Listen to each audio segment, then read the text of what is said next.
Hello my friends, we have the good news from the latest military map update, so let's go to Avdiivka at first, and Ukraine performed the assault maneuver and pushed Russian forces away from the city. So it was yesterday and it is today. Clearly you can see that Russia withdrawn their forces away from this area, so it's very hard for them to cross the lakes over here in attempt to get control over the city suburbs. So it's better to say not the city but the town. Also Russian forces were pushed near to Kamenka across the road. And still you can see that there are some spots that they are unable to cross since the beginning of the war. Also if we check the gray area, you may see that it decreased gradually almost by 2 times. It means that Russians are not moving forward as they were before. So why does the Russian forces lose their positions in Avdiivka? Basically because they've took all of their reserves from that town and thrown them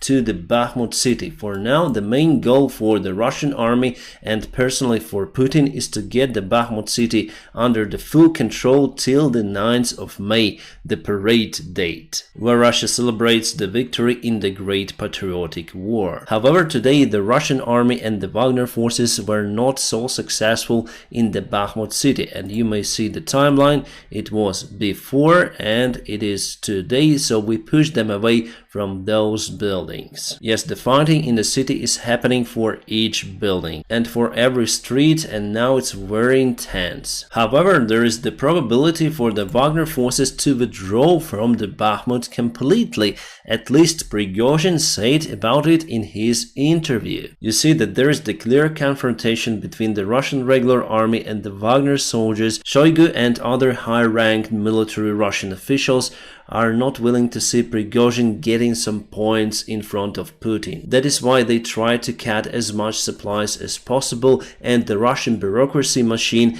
helps them a lot. Also, Russian military hospitals stopped curing the Wagner soldiers from their wounds. Prigozhin said about it in his interview, so the only way out for Prigozhin is to get away from the Bakhmut or take the city. And we can see that he is still unable to take that city till the 9th of May. Maybe he would be capable if he had received enough supplies from the regular Russian army. So for Prigozhin personally, the Bakhmut is go no go. If he takes the city, he will be the favorite of Putin. If he loses it, the Putin will turn away from him. Also, there is one more force, one more big clan, the FSB, and they want to reform the Russian army. They want to get rid of Shoigu and they want to get rid of Prigozhin as well. And FSB has their own PR department, the Angry Patriotic Russian Club, with a main speaker, war criminal Strelkov, who is the ex-agent of the FSB. But I'm sure that he continues his service, because after what he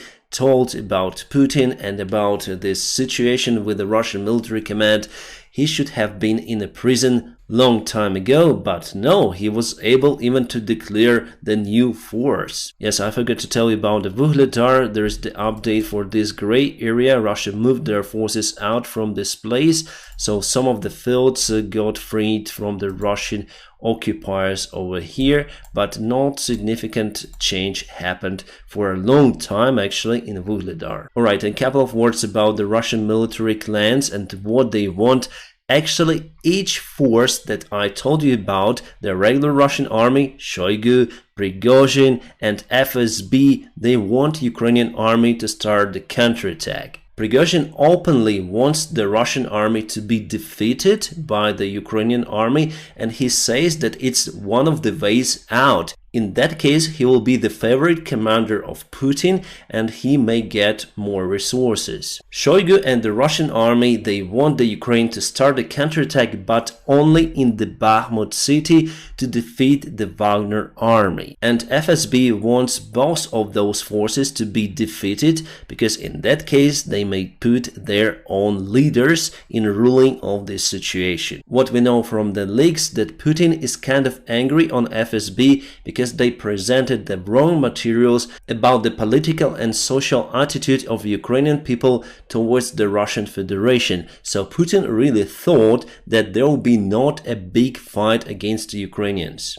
and now he trusts more to Shoigu and also to Prigozhin. The Russian FSB agents do not like that stuff, and their main PR leader said many bad words towards the Russian president. So if all of those clans and forces do not want to win this war, they will lose it. The situation inside the Russian army is very inspiring for me as for Ukrainian. Nevertheless, the Russian army continued their strikes on Ukrainian territory, and today it was reported about a possible big attack by the Russian bombers and also by the ships. So they put them to the Black Sea over here, and they will fire the caliber rockets, and the bombers usually fire the rockets from the Caspian Sea. So today the Pavlograd was attacked. Where's the Pavlograd? It's here near to the Dnipro city. And as it was reported, probably Ukraine lost some of the ammunitions in that town. I published it on my Telegram channel. You can see the explosion is very big, and there are some of the traces like from the rocket fuel. The similar stuff you may spot when you see the explosion of the S-300 system, for example. So my greatest fear that there was the storage, the big storage of the Ukrainian ammunition that was needed for the future counterattack. I hope that it's not like that, and now I'm checking the information about this particular case. And this is the new picture that comes from the Pavlograd. You can see that clearly this was some sort of the ammunition with those traces. Sadly, but it could be the bad situation for the future counterattack of Ukrainian army. Again, I hope that I'm wrong. And we have received the warning about the possible big Russian rocket attack. Some say that it's gonna be a very big one with around 100 rockets. But mostly that information comes from the Russian side. The group of the Ukrainian volunteers and engineers have launched the new project to build the cruise missile it calls Termbita. It's not gonna be the big one as the Second World War V-1 rocket. No, the warhead weight is just 20 kilograms, but this rocket could be effective. Or it's better to say the cruise missile. So why do I compare it with the V-1 rocket? Because the principle is very similar. It uses the pulsar jet engine. And here is the test of that engine of our volunteers. They're trying to do it as light and as powerful as possible. So hopefully everything works out for our guys building that rocket, but it's not gonna be the massive one. We'll have just a limited production because guys are in lack of the resources to build it massively. Right, we get some data from the deep state. That's Avdiivka near to Vuhledar, and before I told you that there is the new gray area.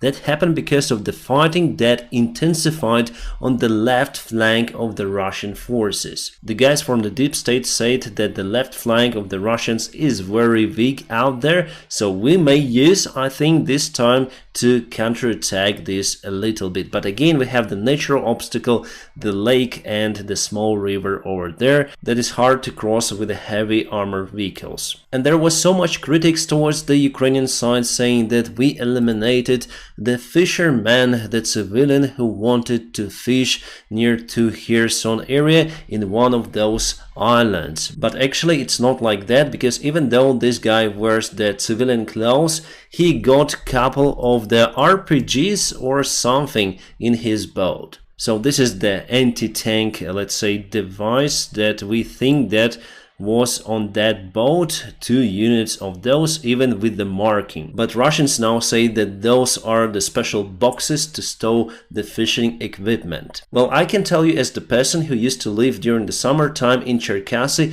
very close to the Dnieper River during the martial law state, so we are forbidden to use any boats on the water during this time. Every boat that's gonna be spotted will be just kaput, and this guy was floating between Ukrainian and Russian sides, and he got RPGs in his boat. So I've published the full video on my Telegram channel, and by the way, my friends, subscribe for my Telegram channel, because if something goes wrong on YouTube, you will not be able to find me, but you always may find me on Telegram, where I make more updates and I can tell about many things without any censorship. So the boat with this guy was just kaput, and some say that it was the precision shell of the artillery system.